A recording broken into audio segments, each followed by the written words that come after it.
కౌసల్యా సుప్రజా రామ పూర్వా సంధ్యా ప్రవర్తతే ఉత్తిష్ట నరశార్దూల కర్తవ్యం దైవమాన్నికం.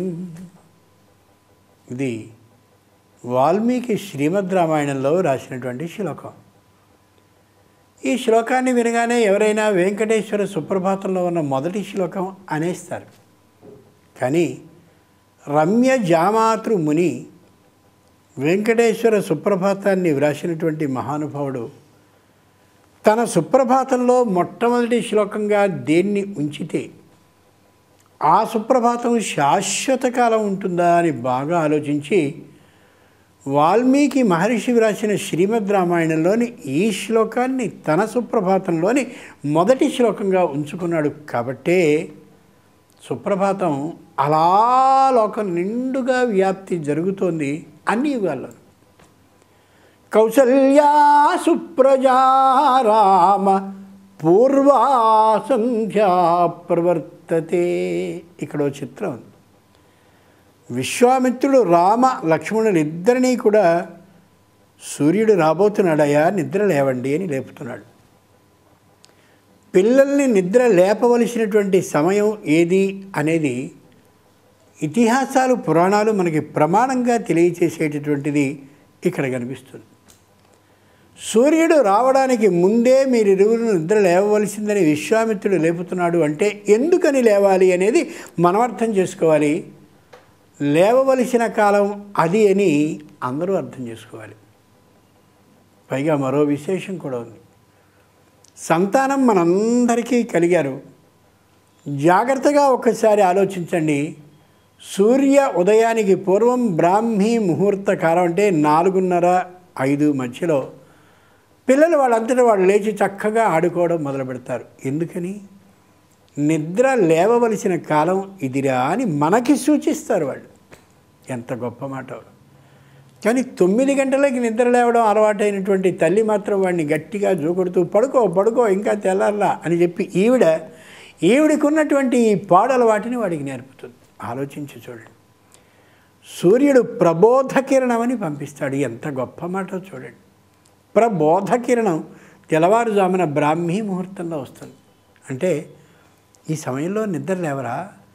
నేను ఇంకా ఉదయించడానికి పూర్వం అమోఘమైన బుద్ధి వికసించేందుకు కావలసిన కిరణాలని లోకమంతా అలా వెదజల్లుతూ వచ్చేస్తున్నాను. ఇప్పుడు నువ్వు నిన్నటి రోజు ఉదయకాలం నుండి రాత్రి వరకు పడ్డటువంటి ఏ బాధ, మానసిక వ్యధ, ఆందోళన, ఇంకా అనారోగ్యం ఏవైతే ఉన్నాయో అవన్నీ కూడా పూర్తిగా రాత్రి నిద్ర పోయినటువంటి కారణంగా తొలగి కాస్త ప్రశాంతంగా నువ్వు నిద్రపోయావు. ఈ రోజున నువ్వు నిద్ర లేచినప్పుడు నీకు కొత్తదైనటువంటి తెలివితేటల్ని ఇచ్చే కిరణాలను నేను పంపిస్తున్నాను. నిన్నటి రోజున ఏ సమస్యకి పరిష్కారం దొరక్క నువ్వు ఇబ్బంది పడ్డావో దానికి నేను పరిష్కారాన్ని చెప్పే కిరణ ప్రసారాన్ని నీ బుద్ధిలోనికి ఏర్పాటు చేస్తున్నానని సూర్యుడు తన కిరణాలని పంపించే అమోఘమైన కాలం 4:30-5 తెల్లవారుజామున. అంచేతనే ఆలోచించండి. రాత్రి వరకు ఆలోచించినటువంటి మనం నిన్న పొద్దుడ నుంచి ఓ సమస్యకి పరిష్కారం దొరక్కపోతే తెల్లవారుజామున అలా ప్రశాంతంగా కూర్చుని ఆలోచిస్తూ ఉంటే టక్కున ఆలోచన కలిగి బాగుందిగా ఈ ఆలోచన అనిపిస్తుంది. ఆ ఆలోచన మన బుద్ధికి తట్టింది కాదు, పరమేశ్వరుడైన సూర్యుడు ఇచ్చింది. పరమేశ్వరుడు సూర్యుడేమిటి? సూర్యునిలో సర్వదేవతలు ఉంటారు కాబట్టి సర్వదేవతల ఆలోచనని తనదిగా చేసుకుని సూర్యుడు ఆ కిరణాల ద్వారా అందిస్తాడు. మనం మన పిల్లలకి ఇది రుచికరమైన ఆహారం, ఇది అందంగా ఉండే చక్కనైనటువంటి ఈ వేషం, ఇవి మంచి పాదరక్షలు అని ఇలాంటి వస్తువులనే మనం కొనిస్తూ ఉంటాం తప్ప ఈ వస్తువులన్నీ ఏ బుద్ధి అనేది సక్రమంగా లేకపోతే నిష్ప్రయోజకమో వ్యర్థమో అలాంటి బుద్ధి ఆ సూర్యుని ద్వారా వచ్చేటటువంటి తెల్లవారుజామున మాత్రం వాళ్ళని లేపడానికి ఇష్టపడవు. ఒక్క క్షణం గుండె మీద చేయి వేసుకుని మాట్లాడుకుందాం. తెల్లవారుజామున వాడు లేవాలి అనేసరికి అబ్బో వెర్రినాగన్న రాత్రి అంతా తక్కువ నిద్రపోయి ఉంటాడు కాబట్టి వాడిని లేపద్దని లేపం. అది సరికాదు. సూర్యుడు ప్రబోధ కిరణాన్ని స్వయంగా ఇస్తూ అమోఘమైన తెలివితేటలని పెంపొందించేందుకు కావలసిన కిరణ ప్రసారాన్ని చేసేటటువంటి సమయంలో వాళ్ళని నిద్ర లేపి కానీ ఉంచినట్లయితే కేవలం ఆ కిరణాలు అలా ప్రసరిస్తూ ఉంటే చాలు వాళ్ళకి కొత్తమైనటువంటి ఆలోచనలు వస్తాయి. అందుకోసమే వేదాన్ని అలా చెప్పుకునేటటువంటి పిల్లలందరూ కూడా తెల్లవారుజామునే లేచి చక్కటి పిచ్చుకల్లా స్నానాలన్నింటినీ వెంటనే ముగించేసి విభూతి పుండ్రాలని ధరించి గురువుగారి దగ్గరికి వెళ్ళి మంచి చలికాలం అయినట్టయితే ఆ శాలువల్ని కప్పుకుని గువ్వపెట్టల్లో అలా కూర్చుని గురువుగారు చెప్పేటటువంటి ప్రతి మంత్రాన్ని కూడా 2 మార్లు చదువుతూ ముచ్చటగా మనకు కనిపిస్తారు.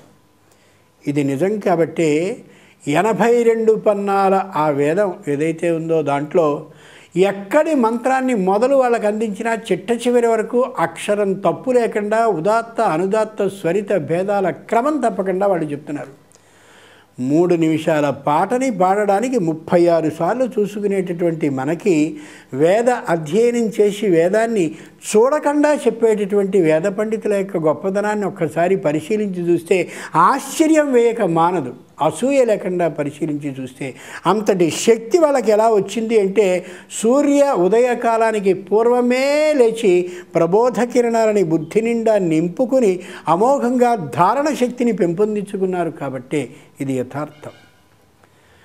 అంచేత పిల్లల్ని నిద్ర లేపవలసిన సమయం సూర్యుడు ఉదయించాక కాదు, సూర్య ఉదయానికి పూర్వమే వాడు లేవాలి. మరొకటి కూడా ఒక రోజున మనకి మనమే ఒకసారి యథార్థంగా మన మీద మనమే అనుభవాన్ని చేసుకుని పరిశీలించి చూస్తే తెలుస్తుంది.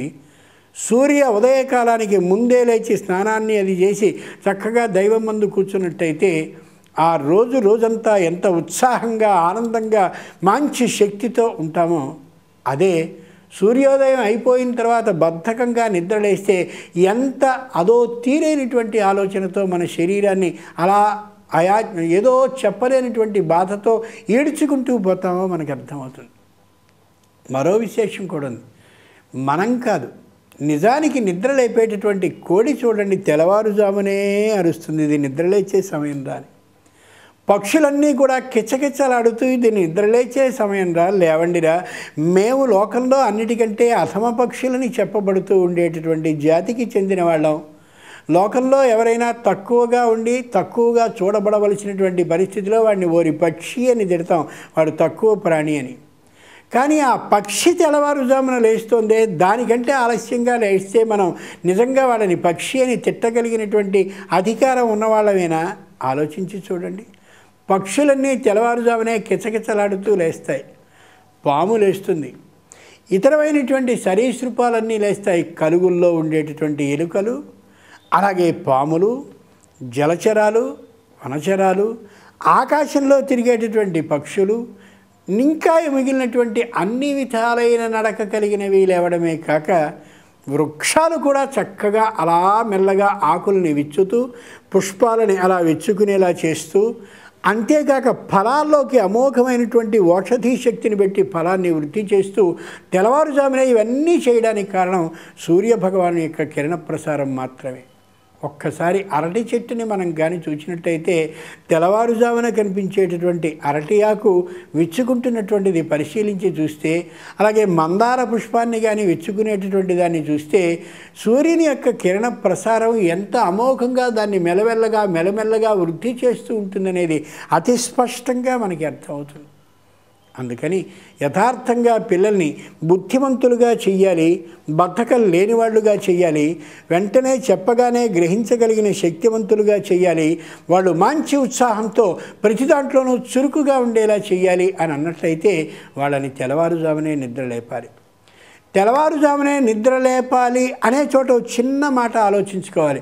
వాళ్ళని నిద్ర లేపాలి అంటే మనం అంతకు ముందే నిద్ర లేచి స్నానం చేసి సుఖంగా శుభ్రంగా వాళ్ళకి కనిపించాలి తప్ప వాళ్ళతో పాటు కూడా మనం అశుభ్రంగానే ఉండి నిద్ర లేచినట్టయితే నువ్వు నిద్రపో నేను నిద్రపో అని ఇద్దరూ కలిసి నిద్రపోయినట్టయితే సూర్య కిరణ ప్రసారానికి నోచుకున్న వాళ్ళం కాము. కాబట్టి వాళ్ళని నిద్ర లేపాలి అంటే 15 రోజుల నుంచి ముందే మనం ఆ విధంగా స్నానాన్ని చేసి ఇది మంచి కాలం రాని వాడికి అర్థమయ్యేలా చేసి మా ఇంట్లో అందరూ కూడా తెల్లవారుజామునే నిద్రలేస్తారనే ఒక అలవాటుని ఏర్పాటు చేస్తే చక్కగా పిల్లలు బుద్ధిమంతులవుతారు, ఆరోగ్యవంతులవుతారు, ఉత్సాహంతో ఉంటారు, బద్ధకం లేని వాళ్ళు అవుతారు, దూరదృష్టి కలిగిన వాళ్ళు అవుతారు.